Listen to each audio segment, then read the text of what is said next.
Hello everyone, welcome to the session. आप सभी का बहुत बहुत स्वागत है दोस्तों। अगर आप प्रिपेयर कर रहे हैं आने वाले एसबीआई क्लर्क यानी कि जूनियर एसोसिएट एग्ज़ाम के लिए, तो ये वीडियो आपके लिए है, क्योंकि इस वीडियो में हम डिस्कस करेंगे कंप्लीट इन्फॉर्मेशन। ठीक है कि क्या आपकी, मतलब मैं अलग अलग सवालों का जवाब आपको दूंगा कि what is the expected notification date, कब आपकी नोटिफिकेशन आएगी 2026 में। What are the expected exam date, क्या हो सकती है। What is the eligibility criteria. What is the exam pattern of SBI clerk prelims and mains? What is the syllabus और what salary and benefit does an SBI clerk get after selection? ठीक है, video को and तक जरूर देखिएगा। लेकिन उससे पहले एक रिक्वेस्ट आप सभी से कि जब भी हम किसी भी एग्ज़ाम को टारगेट कर रहे होते हैं ना, तो पहले उसके प्रीवियस ईयर पेपर का एनालिसिस करना बहुत ज़रूरी है। क्यों? क्योंकि वो प्रीवियस ईयर पेपर का एनालिसिस ही हमें ये बताता है कि प्री में क्या इंपॉर्टेंट है, मेंस में क्या इंपॉर्टेंट है, एग्जैक्ट लेवल ऑफ क्वेश्चन क्या होता है, किस तरीके से आप चीज़ों को तोड़ोगे, ब्रेक करोगे, कौन से पार्ट पे फोकस करना है पहले, कौन सा कम इम्पोर्टेंट है, कौन सा ज़्यादा है। बहुत सारी चीज़ें हैं जो पीवाईक्यू का एनालिसिस दिखाता है, और पिछले 3-4 सालों का देखोगे तो ट्रेंड भी पता चल जाएगा कैसे चेंज होता है। तो अगर आपने ये क्लर्क के सॉरी पेपर डाउनलोड करने हैं फ्री ऑफ कॉस्ट, तो इसी वीडियो के डिस्क्रिप्शन में लिंक है, जाकर के आप डाउनलोड कर सकते हो, फ्री ऑफ कॉस्ट मिलेंगे। चलिए तो शुरू करते हैं। पहला सवाल, what is the expected notification date of SBI clerk 2026। देखो, एसबीआई की तरफ से कोई भी ऑफिशियली ऐसी अनाउंसमेंट नहीं हुई है, और आप अगर डिफरेंट डिफरेंट सोशल मीडिया के माध्यम से, चैनल्स के माध्यम से देखेंगे तो कोई कभी बता रहा है, कोई कभी बता रहा है, सब एक आइडिया ही लगा रहे हैं। किसी भी तरह की ऑफिशियल कंफर्मेशन नहीं है। तो जो मैं आपको बता रहा हूँ ये भी कोई ऑफिशियल कंफर्मेशन नहीं है। बट अभी आईबीपीएस का कैलेंडर जारी हुआ, और उसमें IBPS PO clerk, SB sorry RRB PO clerk, ये सारी की सारी चीज़ें मेंशन है कब नोटिफिक एग्ज़ाम होगा एंड ऑल। तो वहाँ पे अगर मैं देखूँ तो सबसे पहले आईबीपीएस पीओ का ही पेपर होगा, और उसकी नोटिफिकेशन जो है वो जून में आएगी। जून के एंड में आपको उसकी नोटिफिकेशन देखने को मिलेगी आईबीपीएस पीओ की, और उसके बाद फिर पूरा सिलसिला शुरू हो जाता है। ठीक है, तो जो मुझे लग रहा है ना, ये जो एसबीआई क्लर्क है ये आपको अप्रैल या मई में देखने को मिल सकता है। इसकी जो नोटिफिकेशन है वो अप्रैल या मई में आपको देखने को मिल सकती है। ठीक है, अप्रैल में या मई में भी आ सकती है, जून के स्टार्टिंग में भी आ सकती है, बट यहीं कहीं आपको ये नोटिफिकेशन होगे पेपर आईबीपीएस पीओ वगैरह से पहले। अगर वो अगस्त में पेपर है, ठीक है, तो उससे पहले ये एग्ज़ाम होंगे। ठीक है, तो ये ध्यान रखिएगा। तो अप्रैल मई या जून के फर्स्ट वीक में ये यहाँ तक आपको नोटिफिकेशन देखने को मिल सकती है एसबीआई क्लर्क की। मे भी हो सकता है पहले भी आ जाए, मे भी हो सकता है कि मार्च में भी आ जाए भाई, लेकिन जून से पहले पहले आपको देखने को मिलेगी। ठीक है, उसके बाद दूसरा क्वेश्चन ये है आपके दिमाग में कि what are the expected exam dates of SBI clerk. तो जब भी आपकी नोटिफिकेशन आएगी ना, उस नोटिफिकेशन के 40 से 60 डेज के बीच में आपका प्रीलिम्स एग्जाम हो जाएगा। ठीक है, तो ये बात आप बड़े ध्यान से नोट कर लो। ये कई बार दिन 40 भी होते हैं, कई बार 45 भी होते हैं, कई बार 50 भी होते हैं, कई बार 60 भी होते हैं। ठीक है, अब वो डिपेंड करता है कि नोटिफिकेशन कब आती है। अगर मार्च में आती है, अप्रैल में आती है, या मई में आती है, ठीक है, या जून के स्टार्टिंग में आती है, तो फिर वो डिपेंड करेगा। ठीक है, तो अब उसके बाद फिर अगर ये मार्च में आती है तो ये अप्रैल मिड में या मई में आपका एग्जाम हो सकता है। अप्रैल में आई तो मई के एंड में या जून में हो सकता है। मई में आई तो ये तो भी जून के एंड में हो सकता है। जून में आती है तो फिर ये जुलाई एंड तक भी हो सकता है। ठीक है, तो ये डिपेंड करेगा, बट चीज यहाँ नोट करने वाली ये है कि उसके बाद बहुत ज़्यादा टाइम नहीं मिलेगा आपको, इसलिए टाइमली प्रिपेयर कर लो। कंपटीशन बहुत ज़्यादा है, बहुत ज़्यादा है। ठीक है, तो पहले प्रिपेयर करोगे तो ही बेनिफिट होंगे। उसके बाद है what is the eligibility criteria for the SBI clerk exam. ये पिछले साल का लिया है मैंने यहाँ पे डाटा। तो एज लिमिट आपकी जो होती है, नॉट बिलो देन 20 ईयर और नॉट अबव देन 28 ईयर। ये जो मैंने यहाँ पे कवर कर दिया है ये डेट्स है, क्योंकि कई बार बच्चा इन डेट्स को गलत रीड कर लेता है, गलत समझ बैठता है, तो इसलिए मैंने इनको वो किया है। तो यहाँ पे प्रॉपर डेट मेंशन होती है। यहाँ पे आपको बताएगा कि इस डेट से पहले आपका जन्म नहीं होना चाहिए, इसके बाद नहीं होना चाहिए, लेकिन ये 20 से नीचे ना हो, 28 से अबव ना हो, ये ध्यान रखिए। एग्जैक्ट डेट आपके सामने आ जाएगी जब नोटिफिकेशन आएगी तब। एज रिलैक्सेशन भी मिलता है ओबीसी को 3 ईयर का, एस सी एस टी को 5 ईयर का, और PWBD 10 year, PWBD OBC 13 year, PWBD SC ST 15 year और एक्स सर्विसमैन ये वो, तो ये आप पढ़ सकते हैं, ठीक है। दूसरा जो इसेंशियल एकेडमिक क्वालिफिकेशन है, इसकी भी डेट देता है वो कि इस डेट तक आपकी graduation in any discipline from a recognised university or equivalent qualification general central government ये कंप्लीट होनी चाहिए, ठीक है।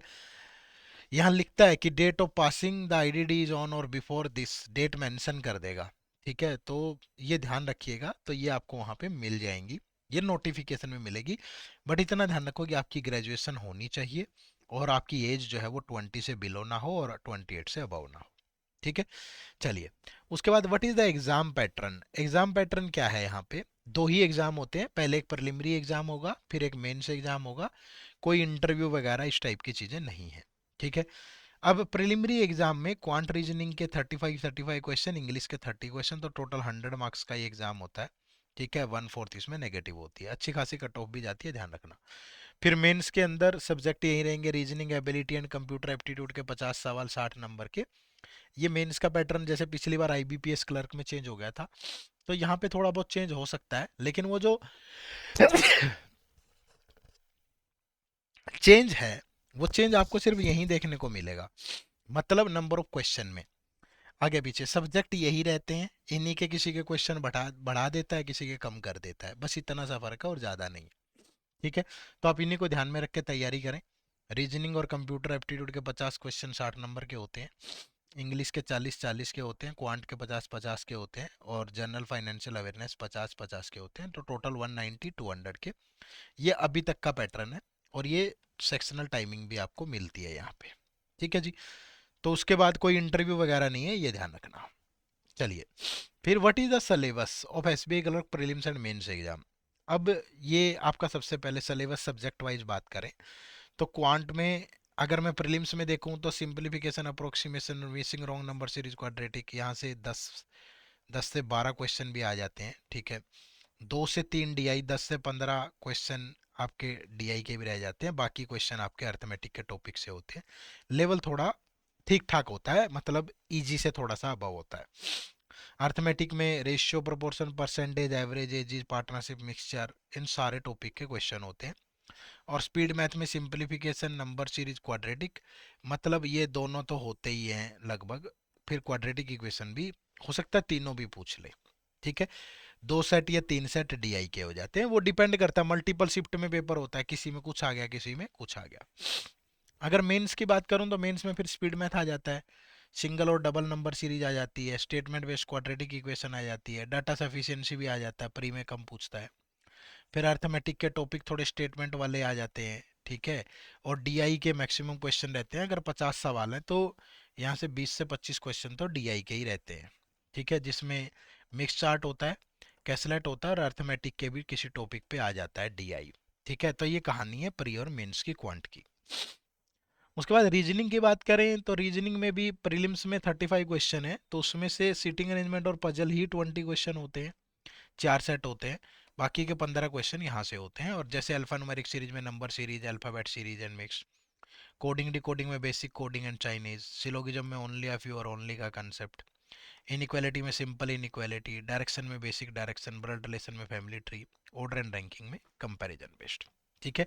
और सीटिंग अरेंजमेंट और पजल का लेवल प्री का थोड़ा हल्का होता है, और ये सारी चीज़ें हैं जो पूछी जाती हैं, circular arrangement, square, triangle, linear, uncertain, puzzles में कैटेगरी वाली, कंपैरिजन वाली, डेजिग्नेशन बॉक्स वाली, day, month, year, floor, flat, ठीक है।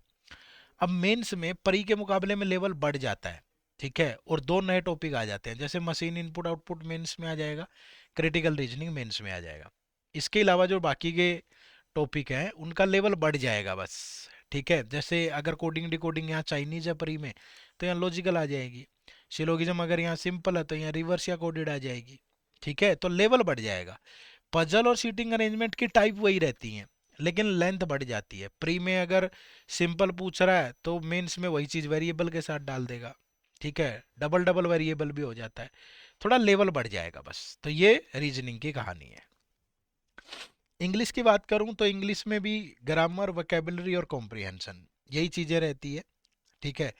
प्री के जो 30 क्वेश्चन है, ठीक है, और मेंस के जो 40 क्वेश्चन है, इनमें फ़र्क क्या है, टॉपिक यही रहते हैं। एक तो मैं एग्जैक्टली नहीं बता पाऊंगा टॉपिक की यही है, क्योंकि मल्टीपल शिफ्ट में पेपर होता है, तो किसी में सिंगल फिलर है, किसी में डबल है, किसी में रीडिंग कॉम्प्रिहेंशन के साथ क्लोज टेस्ट भी है, किसी में नहीं है, किसी में हाँ कॉम्प्रिहेंशन एक सब में होता है, मैंडेटरी है ये प्री में। ठीक है, उसके अलावा एरर डिटेक्शन है, किसी में कनेक्टर है, किसी में इडम्स एंड फ्रेजीज है, किसी में वर्ड रिप्लेसमेंट है, किसी में पैराजम्बल है, किसी में कुछ है। प्री और मेंस का लगभग टॉपिक सेम रहता है, लेकिन लेवल का फर्क है। ठीक है, लेवल ये थोड़ा सा मुश्किल हो जाता है मेंस में, डिफिकल्ट, और प्री में थोड़ा इजी टू मॉडरेट रहता है। ठीक है, ये ध्यान रखिएगा। बट कट ऑफ भी उतनी हाई जाती है, कंपटीशन काफ़ी टफ है। तो आप बहुत अच्छे से प्रिपेयर करें, ग्रामर वगैरह, वोकेबलरी कॉम्प्रिहेंशन। जैसे यहाँ बात करें तो इसको भी डिवाइड कर लो, पहले स्पीड मैथ पे फोकस करो, फिर अर्थमेटिक का रेशियो और परसेंटेज करके फिर डीआई पे फोकस करो, और प्रिपेयर साथ साथ करो प्री मेंस पूरा ध्यान में रख के। अब रीजनिंग में भी पहले मिसलेनियस वाला पार्ट करो, फिर ये सीटिंग अरेंजमेंट पजल करो, फिर मशीन इनपुट और क्रिटिकल रीजनिंग करो। ठीक है, इंग्लिश में भी रीडिंग पावर आपकी अच्छी होनी चाहिए, आप कॉम्प्रिहेंशन वगैरह की हैबिट हो आपको शुरू से ही, लंबे लंबे पैसेज पढ़ने की और उनको सोल्व करने की, तो ये एक रिवर्स इंजीनियरिंग ज़्यादा आपको यहाँ पे करनी पड़ेगी। फिर जीए की बात करें तो जीए में जनरल अवेयरनेस, मतलब मैं स्टैटिक वाला पार्ट मोस्टली लूंगा, और करंट में भी जो जैसे स्पोर्ट्स वाली न्यूज़ है, फाइनेंस वाली न्यूज़, सॉरी डिफेंस वाली न्यूज़ है, या कोई साइंस एंड टेक की न्यूज़ है, इस तरह की जितनी है स्टैटिक और करंट वाला जनरल वाला। फिर banking and finance current affair और स्कीम एंड रिपोर्ट। ठीक है, मोस्टली जो करंट अफेयर होता है ना, ये सारा national, international, state, sports, central government agreement, ये वाले टॉपिक जो हैं ये सारे आपको करने पड़ते हैं। ठीक है, तो यहाँ पे देखो है क्या कि स्टैटिक वाला पार्ट तो करना ही है आपको। ठीक है, जैसे कैपिटल्स वगैरह भी पूछ लेता है। ठीक है, हेडक्वार्टर्स वगैरह पूछ लेता है, वाइल्ड लाइफ सेंचुरीज पूछ लेता है। ठीक है, तो बहुत सारी चीज़ें ऐसी आती हैं। और करंट अफेयर पिछले 6 से 9 महीने का, जब भी आपका एग्ज़ाम होगा मेंस, अगर आप बोलोगे कि कब से शुरू करना चाहिए, तो आज से शुरू करना चाहिए। This is the right time to start for current affair of all banking exams. सारा साल भर चलता रहेगा, तो अभी से एक मंथली कंपाइलेशन उठा लो कोई भी, उसमें डेली या वीकली न्यूज़ कवर करते रहो, और मंथ के एंड में उस पर एमसीक्यूज भी एक रिवीजन लगा के एमसीक्यूज सॉल्व करो। ठीक है, पीआईबी और लाइवमिंट इनकी थोड़ी आदत डाल लो इनको, ये सोर्सेज हैं जो आपको डेली 5-10 मिनट अगर पढ़ लें तो बहुत सारी न्यूज जो आपके एग्जाम में आती हैं वो काम आ जाती है। ठीक है, चलिए उसके बाद what salary and benefit does N SBI clerk get after selection. तो ये पे स्लिप है किसी बच्चे की, मार्च 2025 की, पिछले वाले सिलेक्शन की है। ठीक है, तो उसको क्या सैलरीज वगैरह मिलती है ये आप देख लीजिए। ये बेसिक पे है 26,730, अगर आपको नहीं दिख रहा तो मैं लिख देता हूँ यहाँ। ठीक है, उसके बाद उसे डियरनेस अलाउंस मिलता है डीए 7603 रुपये का। फिर उसको हाउस रेंट अलाउंस मिला है कितना, 2862 का। फिर ट्रांसपोर्ट का अलाउंस मिला है 850। फिर स्पेशल अलाउंसेस कुछ मिले हैं 7083 का। और फिर स्पेशल पे न्यू मिला है 1200 का। तो ये आपका टोटल 46,329 हो जाता है। ठीक है, कितना हो गया, 46,329। बट इसमें से डिडक्शन भी होता है भाई, तो जो डिडक्शन है वो क्या है, एक तो एम्प्लॉयज पीएफ कंट्रीब्यूशन 2793 का, 2793। Professional tax and NPS contribution 3385 का। तो लगभग ये 6178 का डिडक्शन होके। ठीक है, तो इन हैंड जो मिला वो टेक होम इज 40,151 रुपीज। ठीक है, थोड़ा बहुत ऊपर नीचे हो सकता है, 1500-2000 का फर्क, तो ये देख लीजिएगा। ठीक है, तो ये सैलरी जो है बेनिफिट आपको मिलते हैं आफ्टर, अगर आप सेलेक्ट हो जाते हैं एसबीआई क्लर्क के लिए। ठीक है, चलिए उसके बाद कहाँ से प्रिपेयर कर सकते हो। देखो बैंकिंग एग्ज़ाम मुझे लगता है कि सारे ही प्रिपेयर करने चाहिए आपको। तो S B I, I B P S, R R B, P O and clerk, ये सारे एग्ज़ाम आप एक ही जगह प्रिपेयर कर सकते हो। ये हमारा बैंकिंग एग्ज़ाम का महापैक कोर्स है। इस कोर्स में आपको क्या मिलता है, क्वांट, ठीक है, रीजनिंग और इंग्लिश की कंसेप्ट क्लास बिल्कुल बेसिक से और एडवांस लेवल तक, जिसमें टॉपिक वाइज टेस्ट भी होते हैं प्री और मेंस लेवल के। करंट अफेयर होता है पिछले एक साल का, जो कि अपडेटेड होता है टिल एग्जाम, मंथली कंपाइलेशन और एमसीक्यू जिसमें दोनों होते हैं। डिस्क्रिप्टिव इंग्लिश होती है दोनों पैटर्न, आईबीपीएसपी और एसबीपी, साथ में फॉर्डर मटेरियल। कंप्यूटर की क्लासेज, नोट्स और topic wise test. Mini mock test होते हैं पीओ लेवल के और क्लर्क लेवल के। फुल लैंड टेस्ट होते हैं प्रीलिम्स और मेंस लेवल के। प्रीवियस ईयर पेपर होते हैं प्रीलिम्स और मेंस लेवल के। Interview guidance, mentor support. मुझे नहीं लगता कि बैंकिंग एग्जाम को टारगेट करने के लिए जो चीज़ें आपको चाहिए उसमें से कोई भी ऐसी चीज़ है जो इस कोर्स में ना हो, तो आप इसमें एनरोल कर सकते हैं। इसी वीडियो के डिस्क्रिप्शन में इसका लिंक है, जाकर के एनरोल करिए, या आप सिंपली गूगल पे चले जाएं आप, और वहाँ जाके edutap.in टाइप करते हैं तो ये हमारी वेबसाइट ओपन होगी। या कोर्सेज के सेक्शन में जाओगे तो आपको यहाँ पे बैंकिंग कोर्स दिखेगा। ठीक है, तो ये हमारा बैंकिंग का कोर्स है जिसमें आपको 72% का डिस्काउंट अभी मिल रहा है, और ये ऊपर नीचे होता रहता है। मे भी हो सकता है कि जिस टाइम आप ये वीडियो देख के इनरोल करें आपको ज़्यादा भी मिले, मे भी थोड़ा कम भी हो। ठीक है, तो अगर आप अभी इनरोल करते हैं तो वाओ 72 कोड का यूज़ करके आप इतने प्राइस में इसको ले सकते हैं। और जिन लोगों का टारगेट है कि मुझे बैंकिंग के साथ साथ आरबीआई ग्रेड ए भी टारगेट करना है, तो आरबीआई ग्रेड ए का फेज 1 फेज 2 प्लस इंटरव्यू सारी चीज़ें आपको इस कोर्स में मिल जाएंगी, साथ में बैंक भी। तो इसमें भी आप 72% के डिस्काउंट का लाभ उठा सकते हो। ज़्यादा जानकारी के लिए नो मोर पे पहले क्लिक कर लो और देख लो कि क्या क्या डिलीवरेबल इसमें आपको मिल रहे हैं, एक एक चीज़। और ये डेमो लेक्चर लगा लें, ठीक है, और फैकल्टीज वगैरह के बारे में पढ़ लें, और ये कुछ क्वेश्चन है जो आपके दिमाग में होने चाहिए। ठीक है, तो अच्छी, अगर आपको लगे कि हाँ मेरे लिए सही है तो उसके बाद आप इसमें एनरोल कर सकते हैं। ठीक है जी, चलो। तो वीडियो से जुड़ने के लिए आप सबका बहुत बहुत शुक्रिया। चैनल पे नए हो तो सब्सक्राइब जरूर कर लें, और नोटिफिकेशन का इंतज़ार मत करो। अगर आपका टारगेट है इस बार सेलेक्ट होना है तो प्लीज़ जुट जाइए अपनी तैयारी में, क्योंकि जब नोटिफिकेशन आती है उसके बाद तो दुनिया करती है। ठीक है, फिर आप भी उसी भीड़ का हिस्सा बन जाएंगे। अभी से एक डिसिप्लिन्ड मैनर में अगर आप आगे बढ़ते हैं तो मे बी आप सफलता हासिल कर पाएँ। आप सबका बहुत बहुत शुक्रिया। लाइक शेयर और कमेंट करेंगे तो हमें भी अच्छा लगेगा। आप सबका बहुत बहुत शुक्रिया। चैनल सब्सक्राइब जरूर कर लेना। Bye bye, take care. हमारी मुलाकात यूं ही होती रहेगी। जय हिंद, जय भारत।